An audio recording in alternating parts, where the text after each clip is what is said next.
Bonjour, c'est Alexandre. Je suis heureux de vous retrouver pour ce podcast astrologique dans lequel nous allons parler des informations à venir pour cette fin de week-end et ce début de semaine. Donc au moment où je vous parle, nous sommes dimanche en fin d'après-midi. La Lune se trouve toujours dans le signe du Poisson. C'est un signe qui est gouverné par Jupiter. C'est un signe d'eau et de mode mutable dans lequel Mercure est en exil. Donc tous ces éléments sont importants, on va voir pourquoi, parce que c'est ce qui va permettre de donner et de déterminer surtout l'influence de ce signe et de quelle manière il va venir modifier et altérer les influences de la planète qui se trouve dans ce signe, donc en l'occurrence la Lune. Donc lorsque la Lune transite le signe du Poisson, c'est une configuration qui va augmenter votre sensibilité ainsi que votre intuition. Ça va développer votre capacité notamment de voyance, de médiumnité. C'est une configuration qui est idéale pour se livrer à des exercices de développement psychique ou pour tout ce qui va nécessiter une réceptivité accrue. C'était également un bon moment pour prendre du bon temps, pour vous faire plaisir, dans la mesure où Vénus est en exaltation dans ce signe. En revanche, comme tous les transits de la Lune dans un signe d'eau, il faudra faire attention à la susceptibilité que ça peut développer chez vous, ainsi que au côté indécis et influençable qui pourra aussi être accru dans la mesure où il s'agit d'un signe mutable dans lequel, je vous le rappelle, Mercure est en exil, c'est-à-dire que vous ne pourrez pas compter sur votre sens de l'analyse, de la réflexion, de l'intelligence pour discerner le vrai du faux ou pour vous faire un avis ou pour prendre une décision. Ce seraient des décisions qui seraient basées beaucoup plus sur l'émotivité, sur l'aspect émotionnel donc, et que vous pourriez regretter par la suite dans la mesure où les signes de mode mutable ne sont vraiment pas positifs pour prendre une décision qui soit votre décision propre et que vous pourriez assumer par la suite. Donc tout le début de ce transit a été marqué par une série d'aspects dissonants. Au moment même où je vous parle, dimanche en fin de journée, la Lune est toujours en carré, donc un aspect dissonant, avec Saturne. Donc c'est un aspect typique de l'insatisfaction, de la frustration, qui apporte une humeur plutôt terne et qui n'est vraiment pas positif pour entreprendre quelque chose, dans la mesure où Saturne, en aspect dissonant à la Lune, pourra provoquer des retards, de la lenteur, voire même de l'échec sur un projet. Donc vraiment à proscrire pour tout début d'activité. C'est d'ailleurs la fin d'un tel aspect que l'on pouvait attendre pour bénéficier de la lune croissante, puisque depuis samedi après-midi que l'aspect exact conjonction lune-soleil s'est produit. Samedi, nous avons donc eu la nouvelle lune, et il sera donc maintenant temps de débuter de nouvelles activités, de créer et d'aller de l'avant pour réaliser les projets que vous aviez pu formuler jusqu'ici. Simplement, il n'était pas forcément propice de le faire immédiatement, ou même le jour qui a suivi la nouvelle lune, dans la mesure où il y avait un ensemble d'aspects dissonants à la lune qui étaient présents, et que les règles d'astrologie élective sont catégoriques sur ce point. Lorsque vous souhaitez débuter quelque chose d'important, il faut vraiment favoriser et fortifier la lune, et faire attention à ce qu'elle ne fasse pas d'aspects dissonants à ce moment-là. Donc aujourd'hui, dimanche, à partir de 22h26, ce carré Lune-Saturne prendra fin, ce qui fera que ça laissera le ciel libre pour le trigone Lune-Mars, qui débutera demain, lundi 19 mars, donc à 13h46. Donc là, nous aurons un aspect harmonique entre la Lune et la planète de l'action, qui sera extrêmement favorable dans la mesure où bien vos actions, ce que vous ferez, vos décisions, seront soutenues à la fois par votre imagination, mais également par votre intuition. Vous pourrez vous fier à ce que vous ressentez pour agir au mieux de vos intérêts, mais également pour obtenir des effets et des résultats tout à fait intéressants, favorables et positifs par la suite. Quelques heures après, à 17h12, la Lune quittera le signe du Poisson pour entrer dans le signe du Bélier. Donc je le précise, toujours en zodiaque sidéral bien sûr. Donc dans ce signe du Bélier, la Lune va y rester jusqu'au mercredi 21 à 21h49. Donc le Bélier est un signe gouverné par Mars, là les influences sont radicalement différentes, c'est également un signe cardinal et un signe de feu, dans lequel Vénus en revanche est en exil. Donc un transit de la Lune dans le signe du Bélier va augmenter votre volonté, votre détermination. Ça va également accroître votre courage et ça va vous permettre de vous affirmer et de passer certains caps. Ça va favoriser également une certaine hardiesse qui va vous permettre de dépasser vos peurs et vos limites.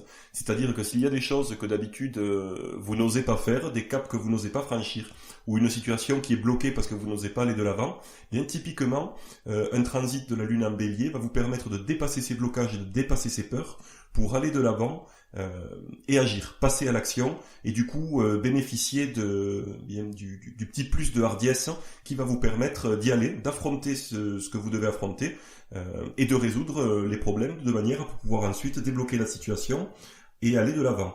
En revanche, c'est un transit qui sera favorable plutôt pour des actions à court terme, car Saturne y est en chute.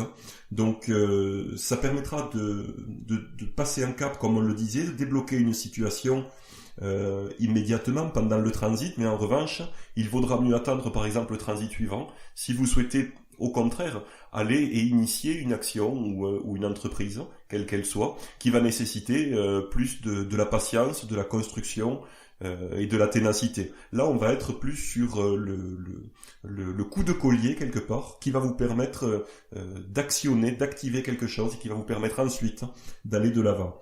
Attention en revanche, lorsque la Lune transite un signe gouverné par Mars, à la colère que vous pouvez avoir un petit peu plus fortement en vous, ainsi qu'à l'humeur qui devient instable.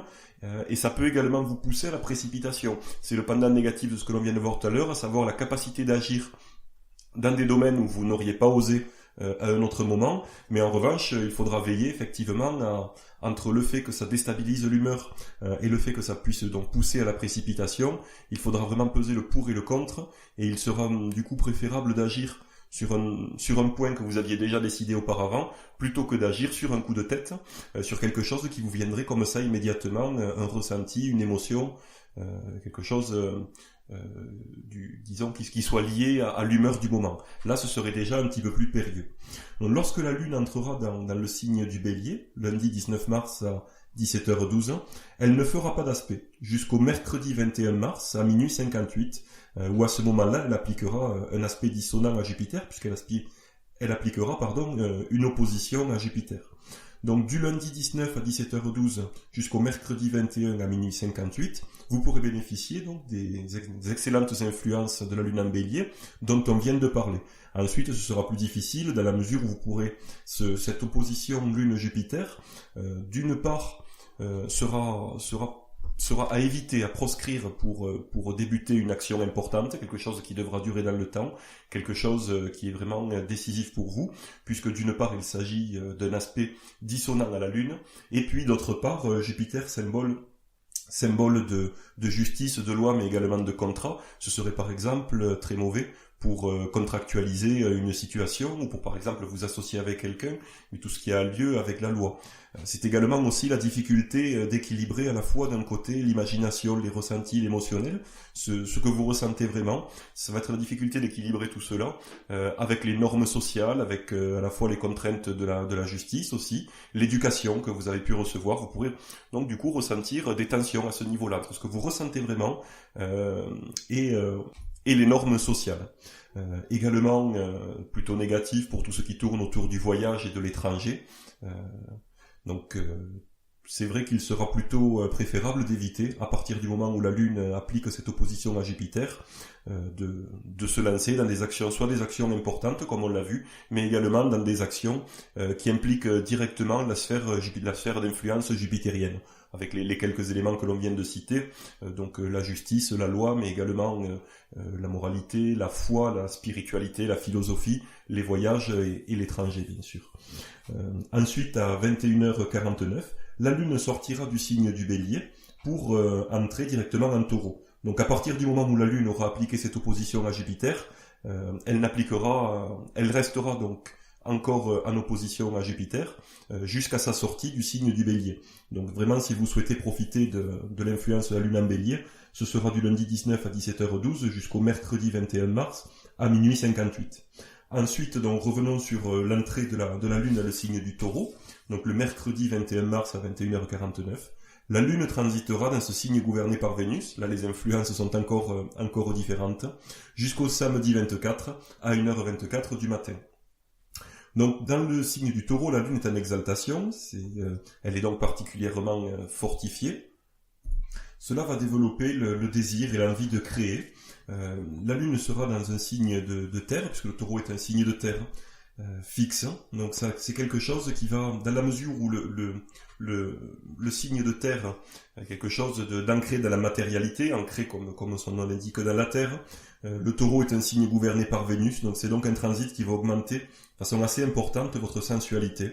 Ça va favoriser également la stabilité, tous les projets qui vont nécessiter à la fois une base solide, stable, mais également de la ténacité pour avancer, à contrario du transit précédent qui était la définition presque même du coup de fouet, du coup de collier. Là, on est au contraire dans quelque chose qui va être beaucoup plus dans la stabilité, dans l'endurance et dans la ténacité. Ça va donc favoriser la continuité dans vos projets, mais également, puisqu'il s'agit d'un signe de terre, ça va accroître votre sens pratique, ainsi que vos préoccupations d'ordre matériel. Ce sera donc tout à fait favorable pour débuter des projets sur le long terme, qui vont nécessiter toute la ténacité que vous offre le transit de la Lune dans le signe du Taureau. Attention cependant au pendant négatif de ce transit, puisqu'à chaque fois que la Lune transite un signe, on va avoir des influences que l'on pourra qualifier entre guillemets de positives, puisqu'elles vont pouvoir vous aider, et d'autres qui seront un petit peu plus négatives, avec des guillemets toujours, puisqu'elles pourront en quelque sorte, là en l'occurrence, vous empêcher d'agir, ou faire que vous vivrez la situation un petit peu de façon passive, au lieu d'être actif, et au contraire en profiter pour agir, pour passer à l'action et pour bénéficier de ces bonnes influences. Puisque lorsque la Lune transite un signe de terre, comme on l'a vu, vos préoccupations et même vos inquiétudes iront du côté de préoccupations d'ordre du confort, de problématiques matérielles. Et c'est vrai que lorsque la Lune, qui symbolise les émotions, les ressentis, est dans un signe de terre, ça pourrait être poussé à l'extrême, dans le sens que vous pourrez ressentir des inquiétudes liées à ces sujets-là, des inquiétudes liées aux principes et aux problèmes matériels. Également, le fait que la Lune soit en exaltation dans le signe du Taureau, et que Mars se trouve être en exil, la planète de l'action Mars en exil, pourra pousser quelque part à un certain lymphatisme par rapport à la Lune exaltée, mais également à la paresse, au fait de ne pas passer à l'action et d'attendre un petit peu comme ça, de se laisser porter par les flots et d'attendre voir ce qui se passe. On est dans un signe vénusien, donc d'attendre un petit peu, de prendre des plaisirs, de passer du bon temps, mais sans forcément passer à l'action. Le Mars qui gouvernait le signe précédent était vraiment là, en plus un signe cardinal, mais était vraiment là pour impulser l'action. Ici, en exil, eh bien, ce sera tout le contraire. On manquera quelque part de ce qui va permettre ce coup de starter qui permettra non pas de mettre le feu aux poudres, mais peut-être d'initier l'action. Donc le sachant, ça peut être intéressant pour vous de préparer à l'avance, de savoir quelque part, d'avoir un plan de bataille défini pour utiliser au mieux ces influences, puisque une fois qu'on y sera, on sera un petit peu plus porté à se laisser vivre qu'à passer à l'action. Donc ça peut être intéressant justement de savoir de quelle manière vous allez profiter de ce transit de la Lune en Taureau pour agir, d'autant plus que, comme on va le voir, le créneau d'action sera relativement court, puisque ce transit sera marqué par plusieurs aspects dissonants à la Lune. Donc le créneau étant particulièrement court, il sera préférable de savoir comment est-ce que vous allez l'utiliser, si toutefois vous en avez besoin, ce n'est pas systématique, mais si vous aviez par exemple besoin d'initier une action sur le long terme, qui va nécessiter toute votre ténacité pour être menée à bien, eh bien ça vaut vraiment le coup de le noter, de le prévoir. C'est tout l'objet, encore une fois, de l'astrologie élective, qui permet, lorsqu'on a un besoin, un projet, une envie, bien de choisir le meilleur moment pour passer à l'action, pour marquer le début du projet, c'est-à-dire en astrologie élective, lorsqu'on parle du début, le moment où les dés sont jetés, c'est-à-dire le moment où vous ne pouvez plus revenir en arrière. Imaginez par exemple que vous ayez un projet, quel qu'il soit, il y a toujours un moment, un point de non-retour sur un projet. C'est pas forcément lorsqu'on signe des statuts, ce n'est pas forcément lorsqu'on s'enregistre, ce n'est pas forcément lorsqu'on ouvre une boutique, mais ça peut être l'un de ces cas, c'est-à-dire le moment où vous ne pouvez plus revenir en arrière. C'est quelque chose qui est très important de déterminer lorsque vous avez un projet, et c'est précisément ce moment-là qu'il va falloir favoriser au regard des règles de l'astrologie élective, et donc de mettre en place les petits conseils que je vous donne dans ces podcasts. Puisque maintenant on va revenir sur les différents transits, sur les différents aspects à la Lune qui vont se produire durant ce transit. Donc l'opposition Lune-Saturne, elle, perdurera au moment de l'entrée de la Lune dans le signe du Taureau, le mardi 21 à 21h49. Cet aspect durera jusqu'au lendemain, le jeudi 22, à 11h35. À ce moment-là, donc, l'opposition Lune-Saturne prendra fin. La Lune se trouvera donc sans aspect jusqu'au lendemain, le vendredi 23, à 22h55, puisqu'à ce moment-là encore, la Lune appliquera une opposition, cette fois-ci à la planète d'action, à Mars. Donc là, ce sera vraiment plutôt négatif pour entreprendre quoi que ce soit d'important, dans la mesure où, encore une fois, je le répète, mais il s'agit d'un aspect dissonant à la Lune, donc à proscrire pour débuter quelque chose d'important. Mais là, on aura clairement une situation délicate dans laquelle vous aurez beaucoup de difficultés à harmoniser.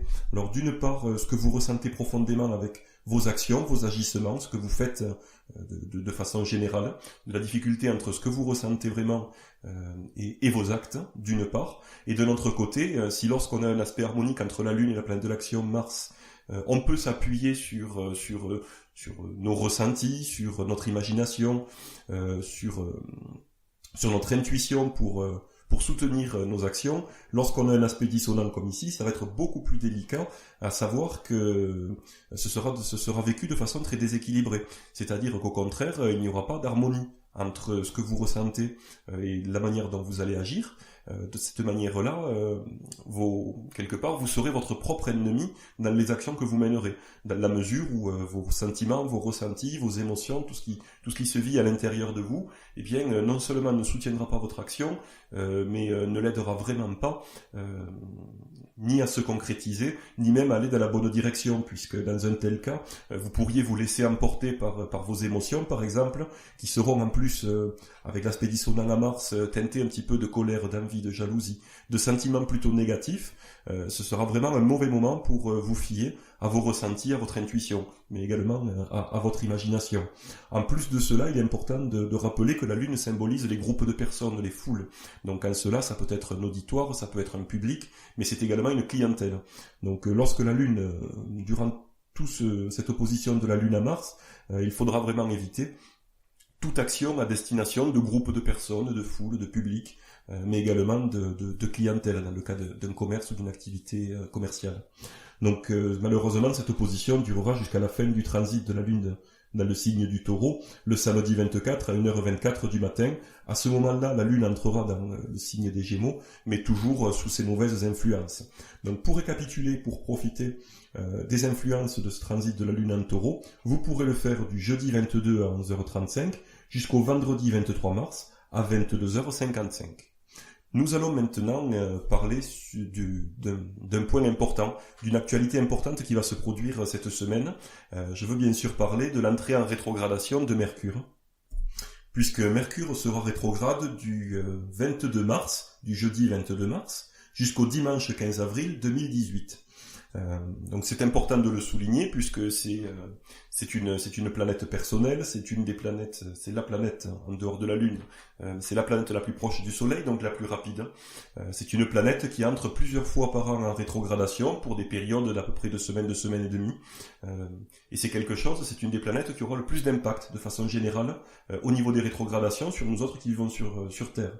En plus de ça, c'est vrai que c'est une des rétrogradations que l'on connaît le plus, puisque très souvent on le voit passer comme ça, et puis très souvent, puisque c'est au moins 3 fois par an, Mercure rétrograde, avec des grands warnings dessus, avec toute une liste de choses qu'il faut éviter de faire, et en disant vivement que Mercure redevienne direct. Donc on va déjà voir un petit peu ce que signifie l'entrée en rétrogradation d'une planète, puis on verra ensemble ensuite quelque chose de beaucoup plus intéressant, c'est-à-dire comment est-ce qu'on peut en tirer profit, puisque comme toujours en astrologie, et c'est la même chose dans la vie, à toute situation entre guillemets dite négative, on peut toujours trouver des pendants positifs, et l'inverse étant également vrai. Donc nous verrons à la fin de cette analyse comment est-ce qu'on peut tirer profit de Mercure rétrograde. Donc la rétrogradation, qu'est-ce que c'est pour un observateur terrestre ?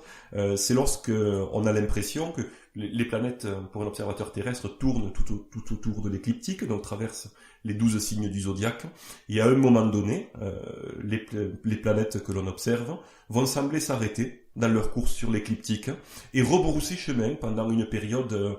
Pour Mercure, ça pourrait être 2 semaines et demie. Pour des planètes plus lentes, ça va durer plusieurs mois. Pour Saturne, Jupiter, ça pourra durer plusieurs mois. Là, en l'occurrence, pour Mercure, on va la voir s'arrêter sur l'écliptique et ensuite rebrousser chemin jusqu'à un moment où elle va s'arrêter à nouveau et reprendre son sens direct. C'est ce que les anciens astronomes, qui étaient également des astrologues, ont appelé la rétrogradation. Et c'est vrai qu'ils se sont vraiment beaucoup posé de questions. Qu'est-ce qui peut bien se produire? Pourquoi est-ce qu'une planète qui tourne dans un sens, d'un seul coup s'arrête, fait marche arrière? Et d'un seul coup également s'arrête et repart de nouveau en sens direct comme si de rien n'était. Ce qui est certain, c'est que comme les astronomes étaient également astrologues, ils ont remarqué que ça avait une influence très importante dans la vie de tous les jours et dans le quotidien des gens. C'est tout l'intérêt de l'astrologie, à savoir d'avoir la capacité à interpréter les phénomènes astronomiques pour savoir de quelle manière ils nous affectent, nous, vivant sur Terre. Donc c'est vrai que lorsque c'est dans un thème astral, un thème de naissance, on va dire qu'une planète rétrograde, surtout pour les planètes personnelles, c'est une planète qui va être vécue de façon beaucoup plus intériorisée, de façon plus introvertie. Mais dans le cadre comme ça de l'astrologie élective, en quelque sorte, où l'on cherche à savoir de quelle manière ça va avoir un impact sur notre vie de tous les jours, eh bien on pourrait dire que dans les domaines régis par cette planète, eh bien ça va provoquer plutôt des difficultés, des incompréhensions, presque une inversion des influences de la planète touchée. Donc c'est vrai que ce que l'on recommande, c'est que lorsqu'une planète entre en rétrogradation, il vaudra mieux ne rien entreprendre qui concerne la sphère d'influence de cette planète. Dans le cas par exemple de Mercure, qui est une planète qui va gouverner les échanges, la communication, l'intelligence, la mémoire, la réflexion, l'analyse, mais également quand on parle des échanges, ça peut être tout ce qui est communication, publicité, discussion, les négociations, mais également le commerce. Donc toutes ces activités-là, il sera préférable de ne rien entreprendre de nouveau. En revanche, lorsqu'une planète devient rétrograde, ça devient beaucoup plus intéressant de refaire quelque chose, de reprendre quelque chose, de vous remettre à quelque chose que vous aviez laissé de côté ou quelque chose que vous aviez déjà fait par le passé.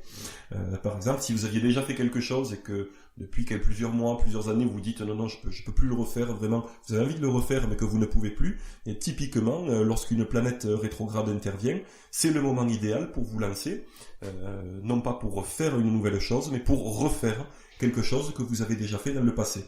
Ça va être très intéressant lorsqu'on parle de la sphère d'influence de Mercure, par exemple, pour relire un livre, par exemple, pour refaire une campagne publicitaire, si vous aviez entamé des études et puis mises de côté, reprendre ces études-là. Si vous aviez appris quelque chose, vous l'avez oublié pour le réapprendre, par exemple, pour également un ami perdu de vue, pour tenter de le revoir, reprendre contact avec lui. Voilà, typiquement, toutes les situations dans lesquelles un Mercure rétrograde sera extrêmement favorable pour vous.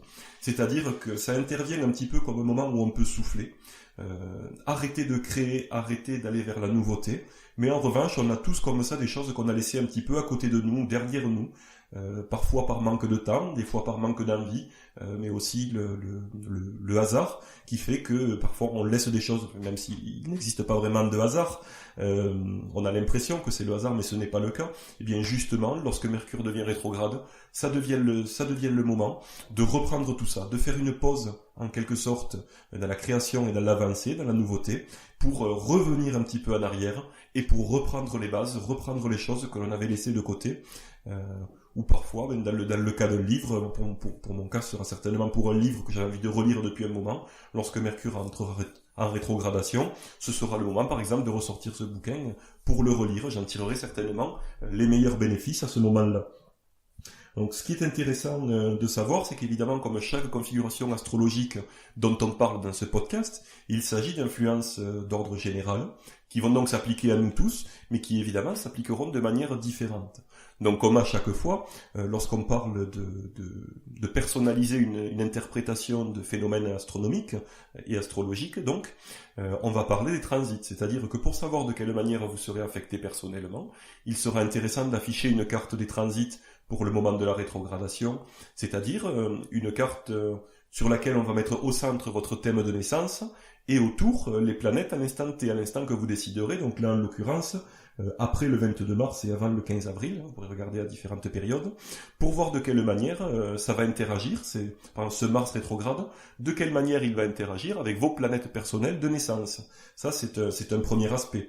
Voir si vous avez des aspects harmoniques ou dissonants qui vont se produire, pour savoir quelles énergies seront particulièrement touchés. Déjà, le fait qu'il y ait des aspects majeurs avec vos planètes personnelles de naissance va faire que vous percevrez cette rétrogradation de manière plus forte que quelqu'un qui n'aurait pas d'aspect évidemment entre ces planètes de naissance et un Mercure rétrograde. Mais en plus de ça va vous permettre de déterminer quelles actions. Est-ce que ce sera sur votre personnalité, votre confiance, votre volonté avec le soleil? Est-ce que ce sera plus au contraire vos émotions, vos ressentis, votre sphère psychique avec un aspect sur votre lune natale? Et est-ce que cet aspect sera harmonique? Est-ce que ce sera un sextile ou un trigone? Est-ce que cet aspect sera dissonant avec une opposition ou un carré? Évidemment, les conclusions que vous en tirerez, les effets que vous en ressentirez seront complètement différents. Une autre chose très intéressante pour une analyse de carte des transits avec un Mercure rétrograde, c'est de voir déjà si Mercure sera en conjonction, c'est-à-dire va passer et repasser sur une pointe de maison, une cuspide.